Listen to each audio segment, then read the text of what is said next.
தனியார் நிதி நிறுவனத்தில் லோன் வாங்கி தருவதாக கூறி பெண் ஒருவர் 35 பெண்களிடம் சுமார் 3.5 லட்சம் ரூபாய் பணம் பெற்று மோசடி செய்ததாக புகார் அளிக்கப்பட்டுள்ளது. கடலூர் மாவட்டம் பன்ருட்டி அடுத்துள்ள அக்கடவல்லி கிராமத்தைச் சேர்ந்தவர் புஷ்பா. இவர் அதே பகுதியைச் சேர்ந்த பெண்கள் பலரிடம் லோன் வாங்கி தருவதாக ஆசை வார்த்தை கூறி 3.5 லட்சம் ரூபாய் வரை வசூல் செய்து மோசடி செய்ததாக கூறப்படுகிறது. பாதிக்கப்பட்ட பெண்கள் கூட்டாக சேர்ந்து போலீசில் புகார் அளித்திருக்கும் நிலையில் போலீசார் விசாரணை நடத்தி வருகின்றனர். லோன் வாங்கி 5 லட்சம் ரூபாய் ஐமாரிக்கலாம் லோனு 10,000 ரூபாய் கொடுங்கன்னு சொன்னாங்க.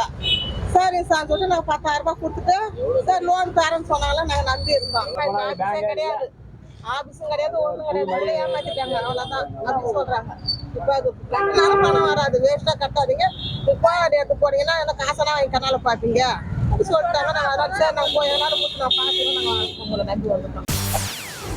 செய்திகளை உடனுக்குடன் தெரிந்து கொள்ள உடனே சப்ஸ்கிரைப் பண்ணுங்க.